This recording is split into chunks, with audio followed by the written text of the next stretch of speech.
Everyone, and welcome to tonight's Village Board meeting. Would you please stand and join us in the Pledge of Allegiance?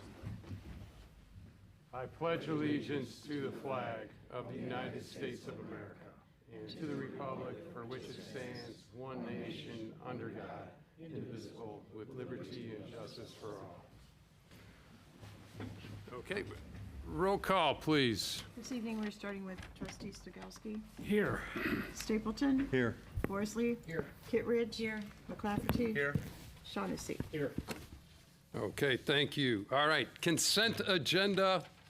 This is our annual cleanup where we talk about the tax abatement, so bear with me. It's a page and a half here. So the consent agenda consists of the following. We have the approval of minutes from the Village Board November 10th meeting.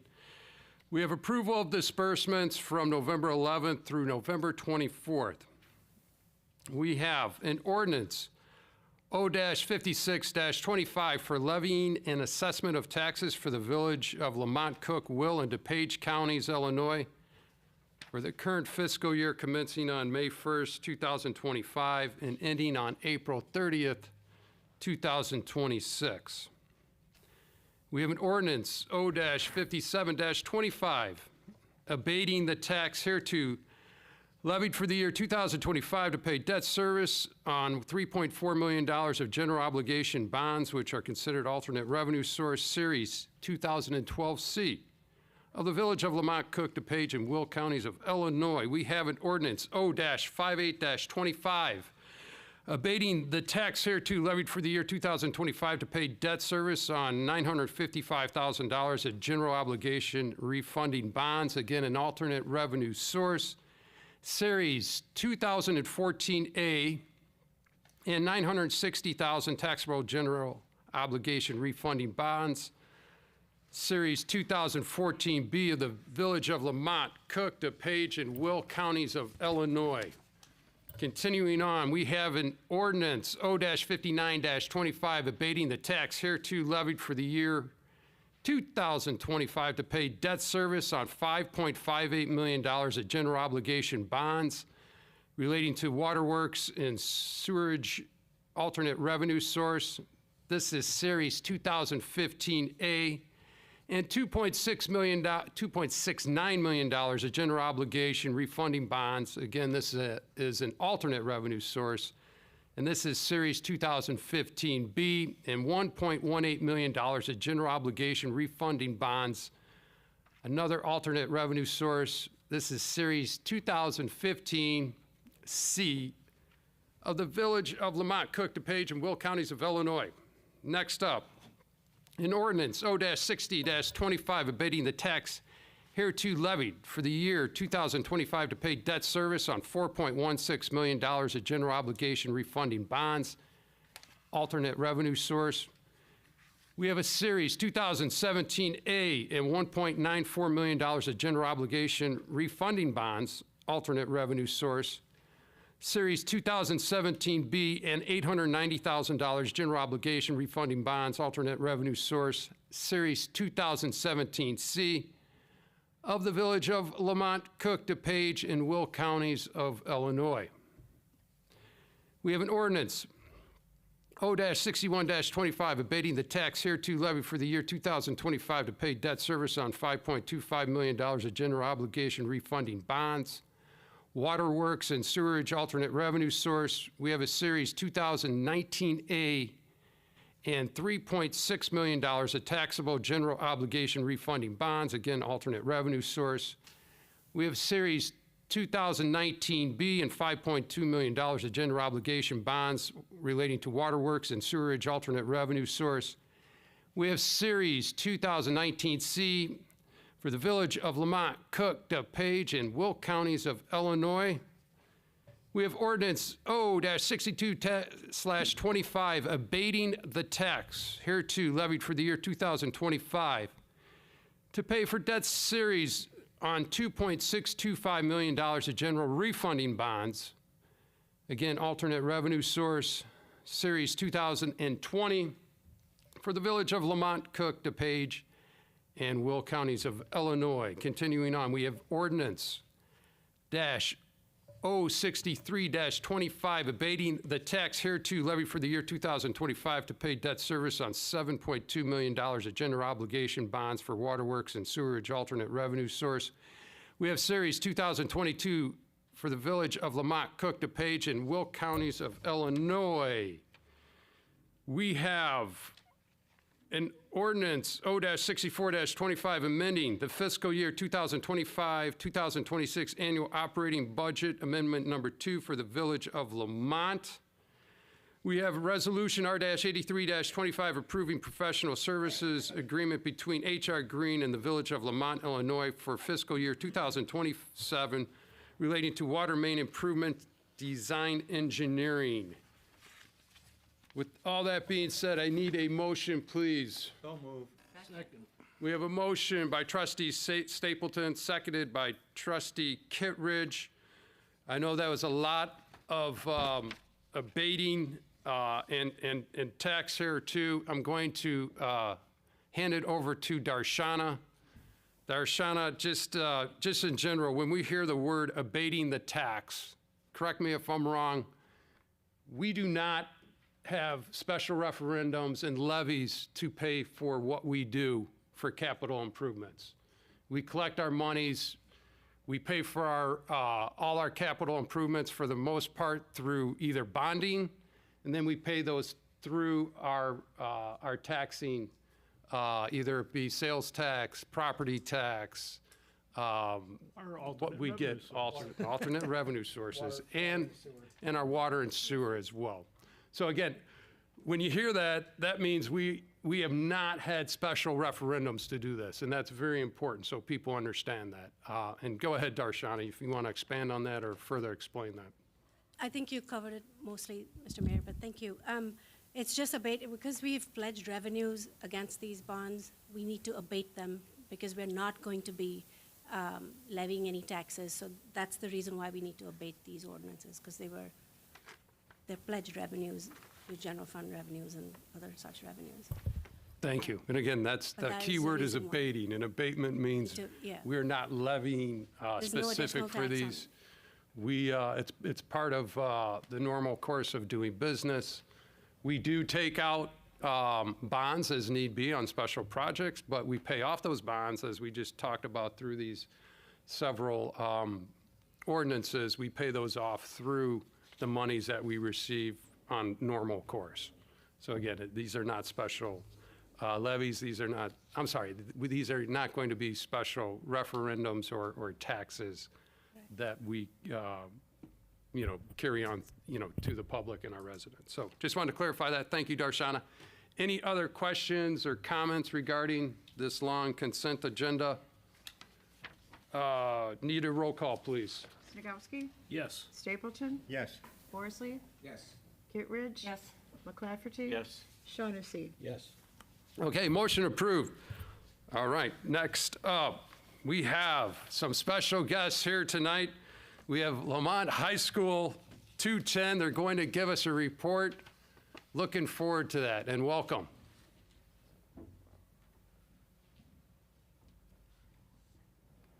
Thank you. Good evening. I appreciate you having me on the agenda.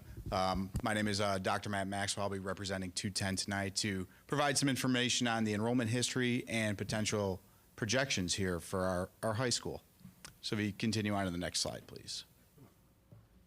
So just a brief history. Here's the 20-year history of Lamont High School, the enrollment dating back to 2005. And as you can see in the white highlights there, those are the highest enrollment years that the high school has had.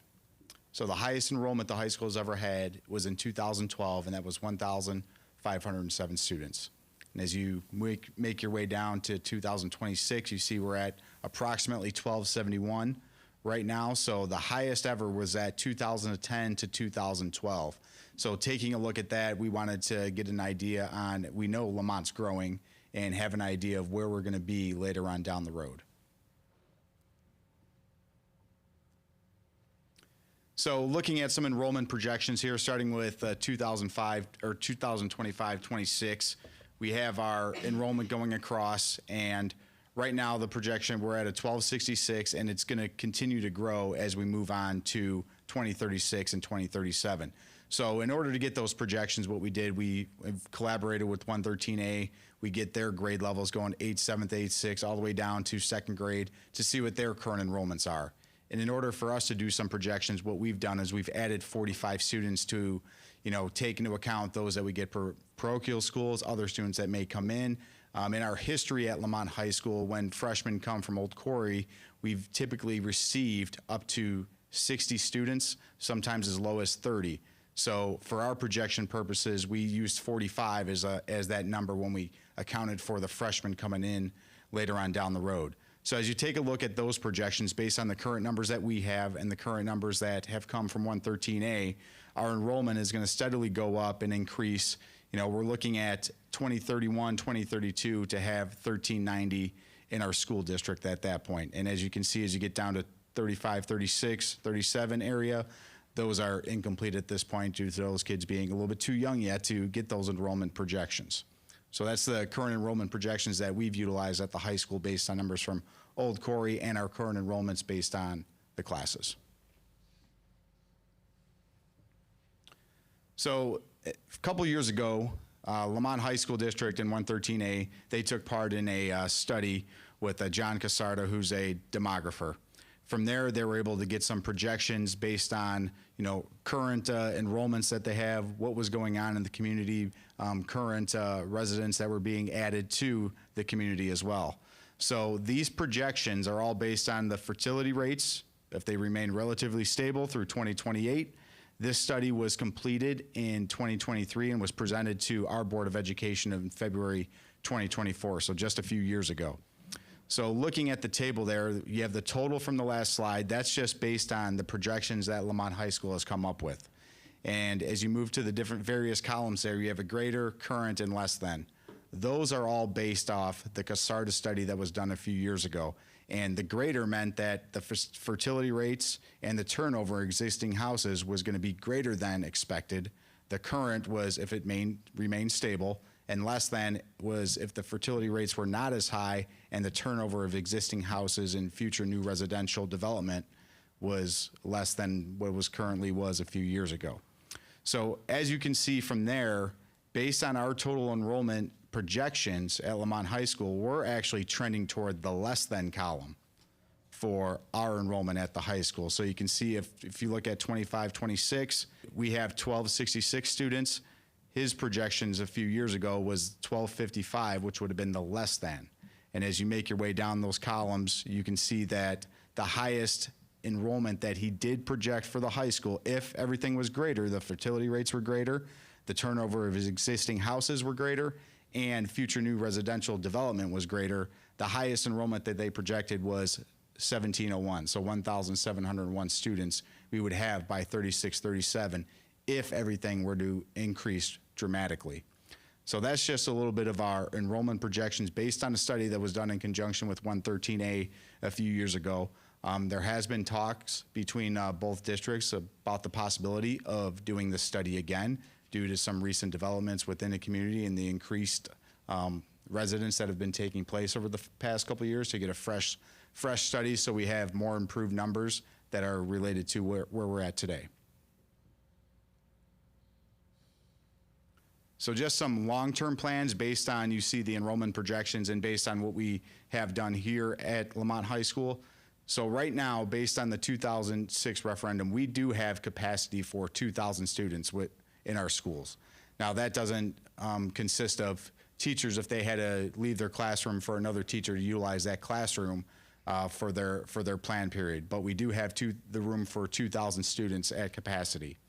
In 2018, District 210 and the Board of Education, they passed a facilities plan that was established to look at our facilities, their current status, and what are some possible projects that could take place in the future to, renovate, redesign based on the needs of our students and the change in programming within our education. In 2022, District 210 passed a debt service extension-based referendum. And then in April of 2024, the Board of Education partnered up with DLA Architects to provide a resolution and adopt a master's facilities plan, which we are currently in right now. Just this past summer, Phase 1 was completed in 2025. On our second floor, we renovated science classrooms and the hallways. And just this past Monday at our last board meeting, we got bids back from DLA. We received 8 bids, and the Board of Education approved Phase 2 to take place in the summer of '26, which will continue on the second floor and also renovate the physics labs that are up there as well and provide some more collaboration areas for our students during that time. So as future expansions take place here, the school will actually increase square footage to accommodate growth. Within that master facilities plans, there's been discussions and plans to, if we need to update our commons where our students currently eat, update our field house. Our field house has been around for a while, so to update and renovate that for our current programming. And as far as our wood shop and band would also be taking advantage of that master facilities plan as that takes place later on down the road. So these are just kind of the long-term plans, the current enrollment, and our projections based on what we have right now for Lamont High School. And I thought it'd be worthwhile to share that information with you guys so you have that for your knowledge as well. So that's all I have for this evening. Is there any questions I can answer for you? Yeah, thanks, Dr. Maxwell. problem. Just a couple, and some of these might be, follow-up. Yes. So, again, we've had conversations with, various, residents, potential builders, and school district. And again, Lamont has been growing and will continue to grow, albeit, knock on wood, we don't hit a recession like we did, almost a decade ago, 2009. We will always be in the 100 to 150, call it 125 as an average, as far as new units, new houses, okay? A lot of times, those like, the Glen Eagle subdivision, it was previously unincorporated, but it is in and was in our school district. So, again, we'll continue to average, I would call something in the 125 range, okay? Now, the caveat to that is that a lot of these new units we're putting in, they could be apartment, they could be townhome, they could be senior. And so again, it used to be when Lamont was in its heyday building 250 homes back in the 1990s, that was all, you could count on families in all of those. So I bring this up because it is a, it isn't as easy as saying, 100 new houses, there should be, 3 kids per house, or whatever that is. I mean, things have changed. And then in the meantime, I think the biggest unknown for these projections is how do houses that turn over, that were built 5 years ago, 25 years ago, how do those turn over? Are they turning over to, back in the day, an average household was 3 to 4 kids? I don't know how you project that, or you project the velocity of how those houses turn, you know what I'm saying? So now, my takeaway, and I just bring that up just as a matter of, we need to do a better job as best as we can as far as collaborating, not only the village, but the high school, the 113A as well. So we are welcome to that, and would love to provide as much information as we can to make that projection as good as possible, because we're hearing that, hey, the grade school, pre-K through 8, they're growing, right? And they're growing faster than, pretty much they're going to be hitting, I think they have hit the top of what they maxed out 20 years ago. I think, I think they're right there. So I know there's other factors in that. Do they now have pre-K, which they never had? Do they now have full-day kindergarten? We're seeing St. Cyril drop from 600 kids to 200 kids. That's a great thing, because it tells, I don't want to say that's a great thing that the private school is going down. What I'm getting at when I say that is that, things have, we become a product of our success at the school, meaning 113A, there could have been issues 15 years ago, class sizes, so forth, so on. We're starting to see more kids go into 113A versus the private schools. for various reasons, but again, it's something that's probably very positive what 113A is doing. So where I'm going with that is that there are many factors in this, and we need to be able to work together on these projections. I'm looking forward to doing that. And I think if we collaborate, so we don't have 3 separate studies going on, I think it'd be awesome, you know, for all of us, you know, and again, we've always collaborated, we've always partnered, but something like this, I think having the boards connect and work together, I think is a great idea. So the takeaway here is that your estimates right now are, if I go back a couple of slides, they're somewhat pretty close, if not on the low end, and Correct. not to put words in your mouth, and Yep. you have sufficient space as it looks right now, or the way things are That's are correct. running. Yep. Okay. And this is more of a question maybe for the boards, is that we, you know, because if we do run into a situation where 113A is low on space, how do we collaborate? Is there the ability to partner where, you know, do we have excess at one school versus the other? You know, again, I know that's a loaded question. That's something for the boards to look at. But, you know, is there any way, you know, if there is a situation where one school is running short on space, you know, can we synergize and possibly, you know, and I don't know what the answers are to that. I'm just bringing that up from a public standpoint. So those are like my comments regarding this. Any other trustee? Yep. Go ahead. Sorry, but I want to congratulate Dr. Maxwell. He was a toddler that lived 2 doors down from my house when he grew up. True story. And it doesn't make you old, that makes me really old. But congratulations on your appointment, and couldn't be prouder of you to be a part of Lamont. Thank you. I want to tell you that the high school has always worked closely with the police department in the village when it comes to the #1 Achilles heel, other than the size of the classroom, and that's parking. So I think, Chief, parking is something that goes on, but it's been an issue that drew people to our meetings and a source of concern, but it's been very good, and I know you'll continue that under your leadership. But it's great to see a part of too. Lamont, and my wife says hello to you. Okay? Thank you. Tell her I said hi as well. All right, bud. I have a Oh, yeah, go ahead, Rick. Yeah. Doctor, I'm just wondering, this John Casardo, how many times has he done this work for you?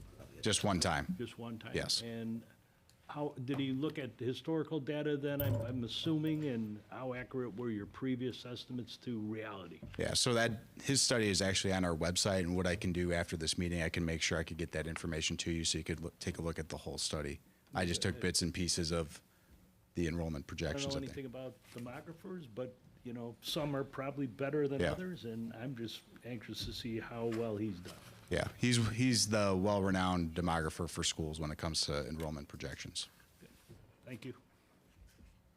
Dr. Maxwell, I'd like to say too, I appreciate the information here. And Mayor, I reached out to the high school because with our growth and the controlled growth that we want, I appreciate the collaboration with the village and informing us so we can make better decisions moving down the road. So appreciate all that information to the high school and the board. It means a lot to us. And again, congratulations on your appointment. Thank you. And we continue to look forward to working with the high school, helping out in any way we can. Thank you.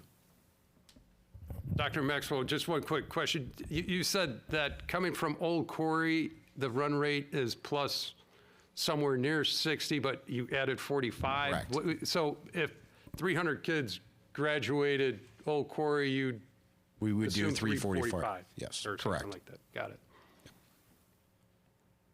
No, I just want to say thank you for coming out and looking at it from a long-term perspective too, because it's more effective to do it that way than to come in with each development and look at class sizes and how much enrollment there's going to be, because you have to look at it from a more, at least medium to long-term perspective, because we still have developments that are already approved, they're already in the queue, and there are open lots. So, and we have our comprehensive plan that already has areas designated for residential. So if we can collaborate and work together on a study, that would be great. But you almost have to look at it from a long-term perspective. Yeah, and again, I don't know, I'll leave it to the statisticians to figure this out, but to try and, how do you gauge a turnover house? You know, as far as what the run rates are, you know, like if you were to say, hey, you know, there's 100 new families that are in town, where'd they come from? Oh, it came from a turnover house. If there is some way for this study to look at, okay, how many kids were in those 100 houses before it was sold, you know, last year, and now how many are there? There's some way to statistically look at, hey, what's kind of the run rate for, you know, individual houses, you know, that turnover. Because we could, you know, again, if things are hot, because Lamont's hot right now, people want to move to Lamont, as we well know, we can get the velocity of how, we can get that metric, you know, as far as number of houses that are turning over and being sold each year. But as far as getting how many new kids do you project, again, we'll leave it to the experts. But again, Dr. Maxwell, thank you so much. Congratulations again on your new gig, but I know it's not new anymore. So. No, thank you. Appreciate you having me on the agenda tonight. Okay, thank you. Thanks.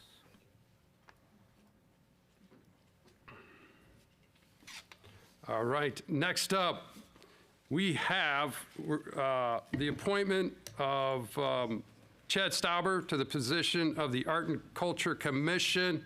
We're going to need a motion. So moved. Second. Okay, we have motion, trustee Stapleton, seconded by trustee Forsley. Any comments, questions? Roll call, please. Stokowski? Yes. Stapleton? Yes. Worsley? Yes. Kittredge? Yes. McClafferty? Yes. Shaughnessy? Yes. Okay, motion approved. All right, next up, Mayor's mention. Again, we wish everyone a very happy Thanksgiving Day this coming Thursday. The village offices will be closed both the 27th and the 28th for this holiday. So again, looking forward to seeing everyone after that come out. We're going to have Lighting Up Lamont, which officially kicks off on the 28th, when all of our downtown holiday lights will be on display, including the Christmas tree. So the lights will be on. Go out, get your Christmas pictures so you get those printed up. It'll be a great time, you know, again, not only to get your pictures, but do a little shopping, which is considered Small Business Saturday. Again, this is this coming Saturday. And also check out the new 40-foot Christmas tree. That official lighting will actually take place on December 6th, and that will be our annual Tractor for Toys collection, and that will be at the Target Plaza and Pete's Market Plaza as well. The tractors will be lining up on Front Street during hometown holiday, collecting donated items from 2 to 5 p.m. Donations of new unwrapped toys for all ages and coats, hats, gloves, and scarves will be accepted. So please come on out. Looking forward to seeing everyone. Families in need, please register at lamonttractorclub.org/event list to obtain donations. Next up, visit our hometown holiday on Saturday, again, December 6th from 2 to 5 p.m. You can enjoy visits with Santa, special activities at participating businesses, marshmallow roasting, letters to Santa, and a whole lot more. Again, the annual tree lighting will take place, and that will occur at the new Peterson Park on Canal Street. That will happen at 5 p.m. Stick around after the tree lighting for tractor rides on Front Street with the Lamont Tractor Club. Please visit signature events at lamontdowntown.com for all details. So again, wish everyone a very happy and safe Thanksgiving. We're going to be in a sprint just 4 weeks after, I believe, Thanksgiving is Christmas, so it's going to come quick. So everyone, enjoy your families and enjoy the time off as much as possible. I know there's a lot of Santa shopping that needs to take place. So again, looking forward to hopefully seeing a lot of people come out on Saturday. Next up, we have, so that's it for the mayor's mention. Next up, clerk's report, Charlie. Okay. I have an ordinance O-65-25, and this is granting a special use for a contractor's office in the downtown district. And that's at 113 Holmes Street in Lamont. Okay, need a motion, please. So moved. We have a motion by trustee Snagowski, seconded by trustee McClafferty. Any follow-up on this? Roll call, please. Snagowski, Yes. Stapleton, Yes. Worsley, Yes. Kittredge. Yes. McClafferty. Yes. Shaughnessy. Yes. Okay, motion approved. Okay. The next one I have is an ordinance also. Oh, I think I gave you the wrong number on that. Or is it typed wrong? Yeah, oh, okay. This ordinance is O-66-25, and it's granting a variation from section 17.07.020 of the Unified Development Ordinance to allow a garage access from Logan Street for the property located at 700 Chotsky Street, Castleton Homes. Okay, need a motion, please. So moved. Second. Okay, motion by trustee McClafferty, seconded by trustee Kittredge. Any other questions, comments? Roll call, please. Snagowski, Yes. Stapleton, Yes. Worsley, Yes. Kittredge. Yes. McClafferty. Yes. Shaughnessy. Yes. All right, motion approved. All right, thank you, thank you, Charlene. All right, next up, Mike, anything, attorney report? I have nothing. George, administrator report. I have nothing for the meeting, Mr. Mayor. Thank you. Okay. Any board reports? Staff reports? I have one, really quick, Mr. Yes. Mayor. Thanks, Yeah, Ralph. so the first week of December will be the last week for yard waste pickup with Waste Management. So get those leaves picked up and put them in the paper bags, and you already pay for the service. You don't need a sticker or anything like that. Just put it out there by the curb on your pickup date, and the first week of December is the last week. Thanks, Ralph. All right. Unfinished new business, just as an update, the Environmental Advisory Committee meeting was this past Thursday. Had a good turnout, a lot of, good questions came from that. Again, as we mentioned, there's going to be, more questions than answers from that meeting.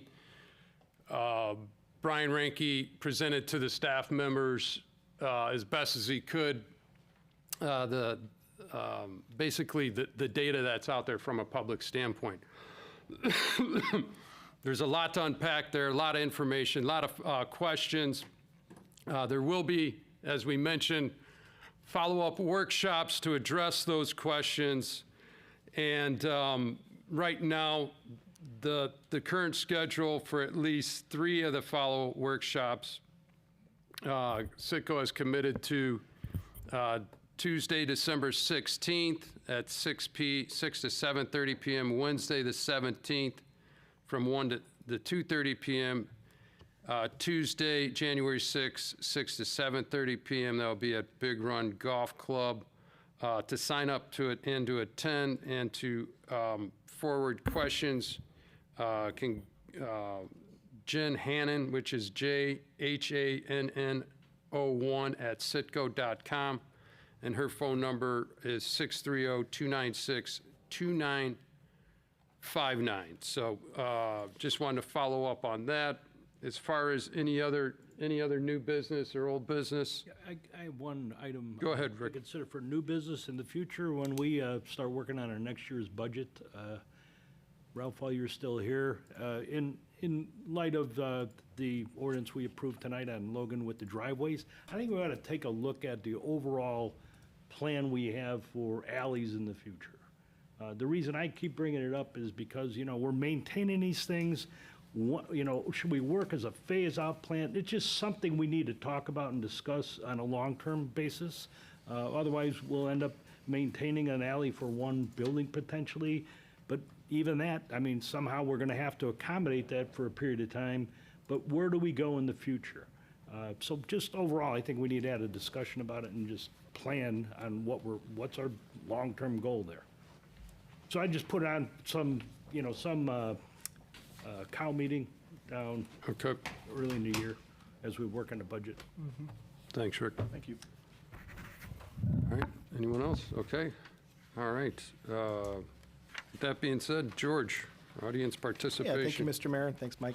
This is the audience participation part of the evening. Public comment will open during this section of the agenda to anyone wishing to address the board and who has signed in prior to the meeting. All comments under the public comment section are limited to 3 minutes, and each citizen will only be permitted to speak once. When your name is called, please come up to the podium and clearly state your name. I'll start off with Victor Megaro.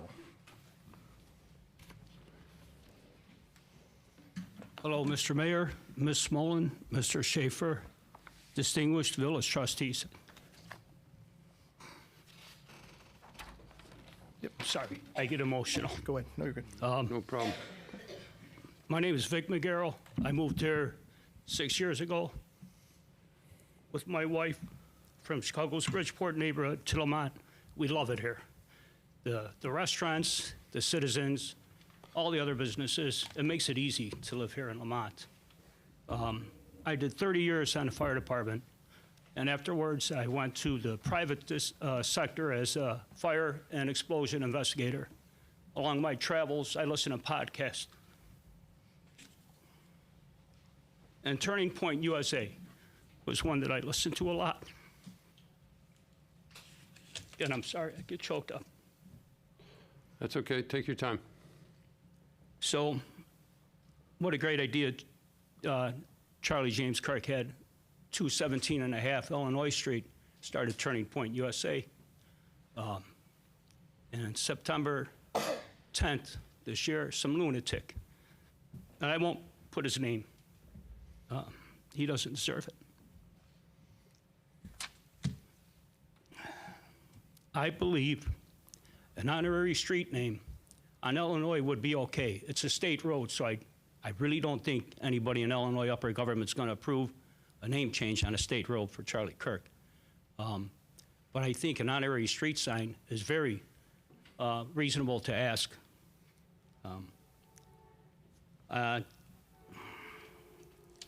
Obviously, local police, historical society, EMS, everybody would have to know of a different address in case there was an emergency in that area. 2 street signs would be all I think is needed. And his 33rd birthday is coming up October 14th, 2026. If we need signage or if we need signatures from the village, I'd be willing to do that for traffic without a problem. I reached out to everyone with an email before. Mr. Schaefer, thanks for returning the email. Representative State Laha called me the other day and said, come here. So that's why I'm here. Other suggestions were a bench, Charlie Cook Day, annual Kirk Day, or prayer gatherings like that at Matt's Barbecue in the park where they hold the farmer's market. If it's approved, I will not hesitate to invite Ms. Kirk and her children. He was a great man, in my opinion. So that's all. And that's all I'd like to say. Again, I'm sorry for getting choked up, but it hits deep. No problem. Thanks for taking the time. Thank you, Mr. Thanks, Vic. Megaro. Thank you. Laura Regal.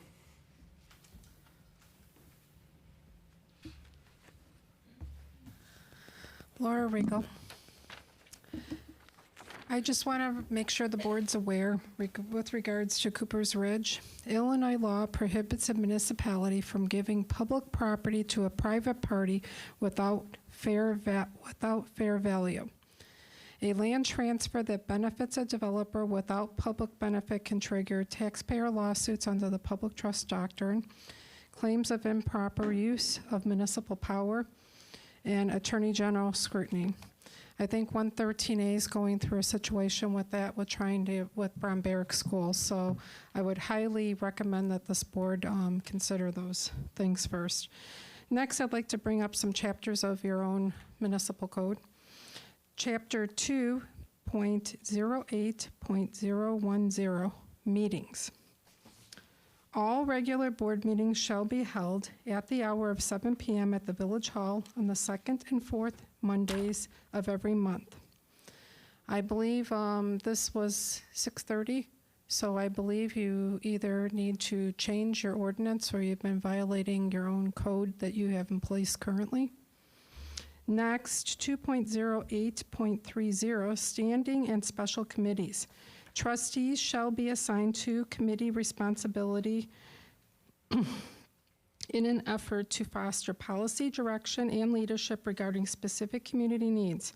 Committee assignments include, but are not limited to, the following areas of responsibility. 1, public safety. 2, public works and engineering. 3, finance. 4, community development. 5, economic development. And 6, buildings. It's not limited to those, but it'd be nice if if the trustees, since they're supposed to be assigned to committee responsibilities, that there was a trustee at every committee that this board has assigned to it. And according to your policy, it sounds like you're supposed to have trustees at those committees. So my recommendation would be is if you're going to have to update your ordinance to make it current, and 2, put trustees on all your committees. Thank you. Dave Wilkes.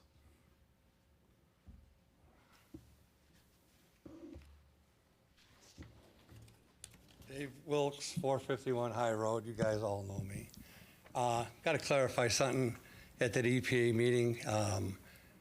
I did not say that Lamont had radon in their water. I told the people they need to see what's in their water.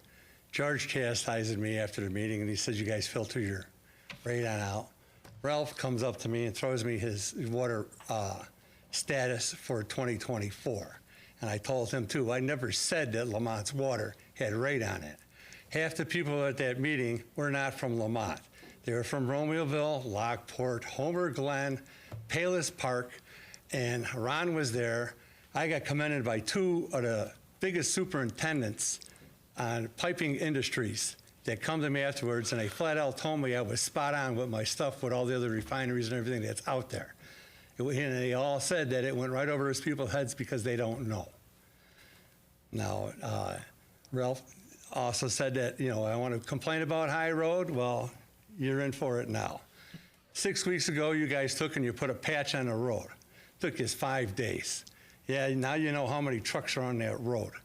When that happened, you guys popped the hydraulic hose, you dumped hydraulic fluid on that street and everything else.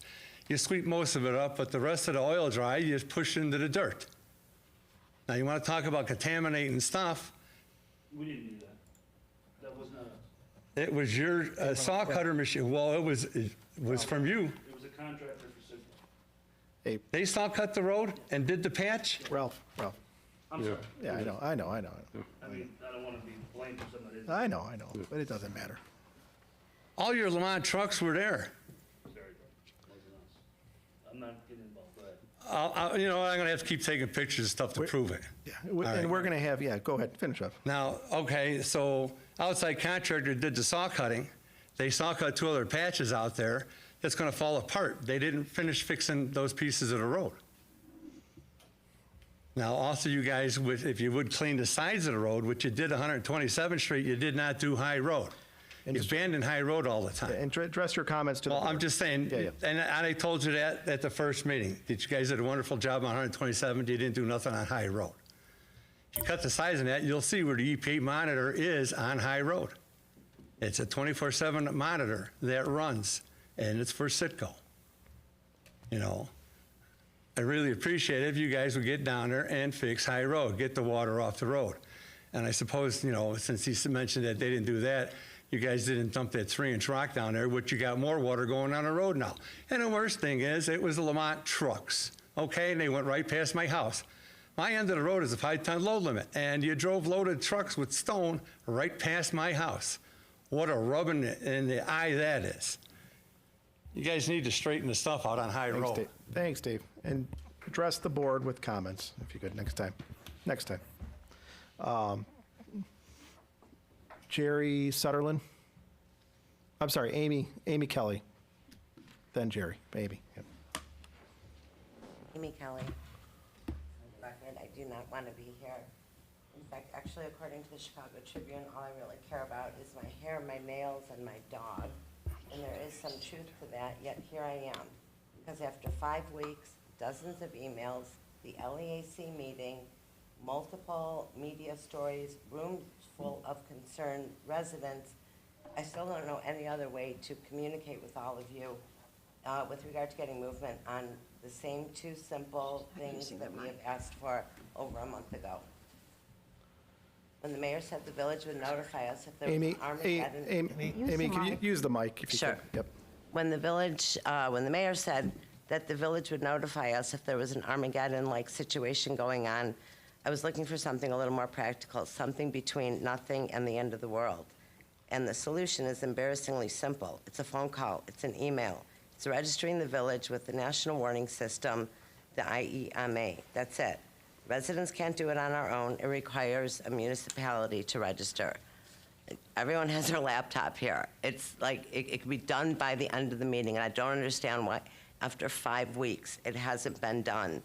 And quite frankly, almost no one has even responded to me about it. A large group of us attended the LEAC meeting last week.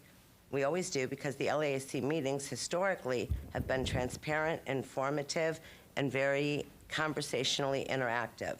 We brought handouts, we brought examples of cost-effective monitoring systems, but Brian told me before the meeting that they had already identified a system that they really liked. When we reached out to every board member ahead of time asking if you would be there, we did that in hopes of having some sort of a two-way conversation and start to get some momentum on doing something with regard to this. Instead, the entire meeting structure was changed. A guest speaker was brought in, the resident participation was limited, public comment was cut down, and suddenly we were told this business located in Romeoville would be taking questions to create educational workshops. Workshops are not what we asked for. Real-time data is what we asked for. The only process in place that anyone has made mention of is the OAN network, or the Odor Alert Network. Nobody even seems to know, and at George, I think I have a couple of emails to you, not to put you on the spot, that are unanswered with regard to how to correctly report an odor. I'm not even going to spend too much time on it. One of the things that I did ask you about, though, is how is the process even communicated to anyone? And I think that, Marina, you have handouts just to show. I'd give them to the board members, too. You know, I'm just wondering if anybody even knows how to correctly submit an odor. Thank you, Amy. Thank you. And I think, Mr. Mayor, I think previously you said chasing odors is a joke, yet this is the only system that we were so far told to follow. Amy, thank you.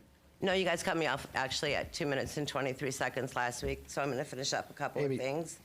Amy, you're. Amy, we'll respond. We'll respond at the end. But if you let us get through the next speaker, okay? All right. Has anybody? Citgo has already. They already have real-time monitors installed. They've had them since 2016.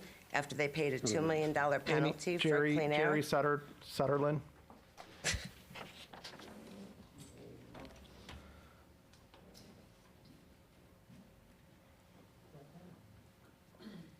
Hi, I'm Jerry Sutherland.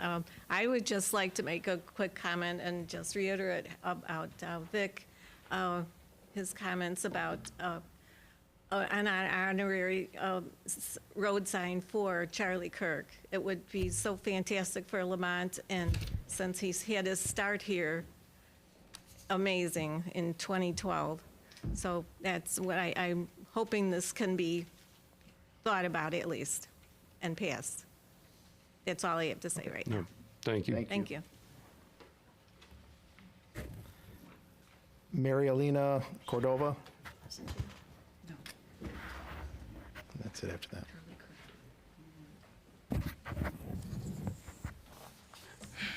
My name is Marielena Cordova Pardun. I I live at 11 South, 321 Sealy Avenue. And I'm going to continue with my strand of pearls that I talk about every time I come and I have a chance. The first ones I did was about friendships, neighbors, what is a good neighbor? And it was about the worst of neighbors, which I said about, it was Cain and Pilate.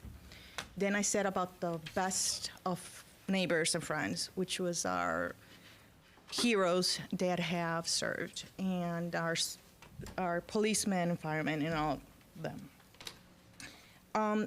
The third person that I want to talk to you about, and I appreciate your patience, but like I said, it's a strand. You only give us such a limited time, and I'm not a public speaker.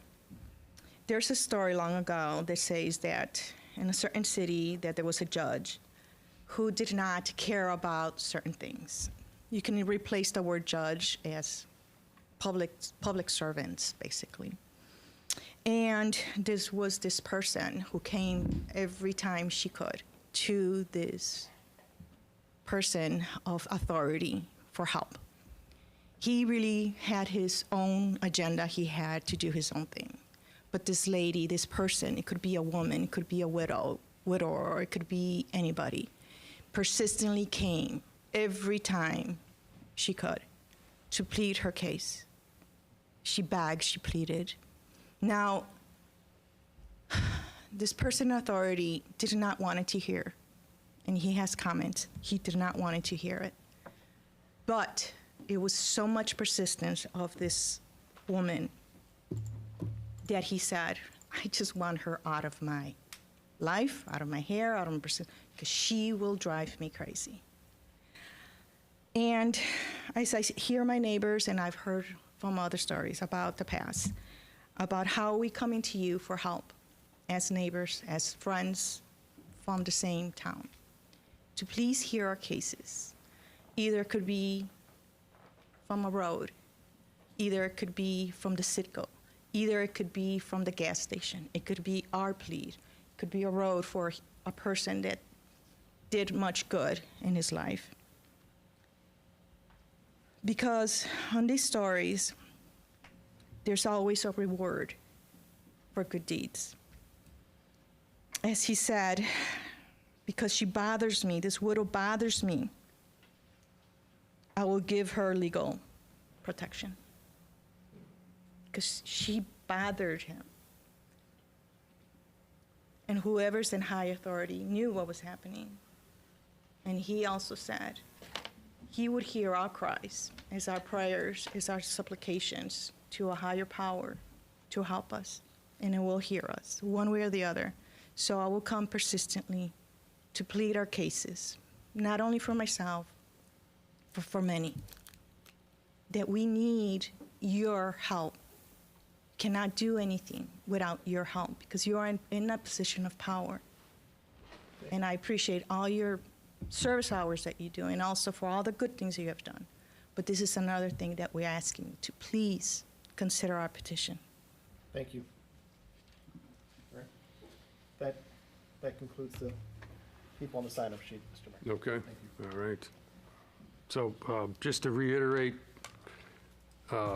follow-up regarding, I think, Vic, you mentioned, Turning Point USA, Bill Montgomery mentioned this before. I mean, Bill Montgomery started it. I can remember, talking to him and just wondering, like, what are all these, teenage kids doing, going into that building? Bill was unbelievable spirit, to say the least. He had quite a bit of knowledge. I think I talked to him for 1 hour, and I think I talked a total of 1 minute during the whole thing.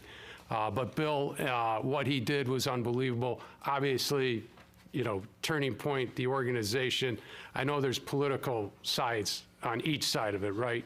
But just, it's amazing, a small town like Lamont, is where it all started. And, Bill was definitely, someone that I had many conversations. Not many, but I should say the conversation we had he was very enlightening, really appreciated the history he gave me, not necessarily, direct or political, anything like that, but just the history of Lamont. And he was just someone that, was very dynamic. And unfortunately, Bill passed during, the COVID years, and I want to say he went somewhat quietly, unfortunately, because of what was going on at that time. But yeah, I mean, as far as, hear you loud and clear about Turning Point, the start of it, and Charlie Kirk as well. I mean, it's a very, emotional thing. And, again, a small town like Lamont, it's kind of where it all started. So it really is amazing. Other points, again, we've heard, as we mentioned before, I think there's been some emails going back and forth or questions regarding the whole Citgo. George, I think, we're getting emails from, what is it? I don't know. It's not from a resident, it's from a generic email box, Lamont Community Watch at Gmail. Is anyone sending that here? And if we can have a resident's name and contact information, that would be helpful. So Lamont Community Watch, no one knows who that is? And many of the questions are ones that the EPA would be knowledgeable of, or Citgo. Yeah. So I think if we can get resident names and contact information, it would be helpful. So I think that's one of the issues that we're yeah, it was a very, I think we've gotten a couple of those, and again, I think get your questions in. We appreciate it. We're trying to get an all-inclusive list. But this Lamont Community Watch, we don't know, is it something, is it a PAC at the federal level? Is it a state? Does anyone know? Yeah. All right, okay. And at the Environmental Commission meeting, there was cards put out for questions that could be relayed to the various agencies or the village to be included at future workshops, so that there could be research done, so that answers could be investigated. And I think there were a few of them. Instead, we got emails back from Lamont Community Watch, kind of a general email box. So yeah, there's good information in here, but there's also a lot that's going to be going to, we'll send it out to these various agencies. But IEPA. yeah, if we can get resident emails, contact information, phone numbers would be great. Yeah, I think that would be very helpful. Great. All right. With that being said, I believe that is no executive session. Is that correct, Mike or George? Correct. Okay. All right. Well, again, want to wish everyone happy Thanksgiving. Be safe. Enjoy it with your families. And definitely check out downtown Lamont this coming weekend. And the following weekend is our official lighting. So everyone take care and enjoy. Do you think we can put the Charlie Kirk thing on after, like on one of the cows after the holiday? Yeah, absolutely. Thank you. What's that? We need a motion. Oh, we need a motion to close the meeting, please. So move. Second. Okay, motion by trustee Stapleton, seconded by trustee McClafferty to end the meeting. All in, or take roll call, please. Okay, Snagowski. Yes. Stapleton. Yes. Worsley. Yes. Kittredge. Yes. McClafferty. Shaughnessy. Yes. Motion approved. We are done for this evening. Thank you.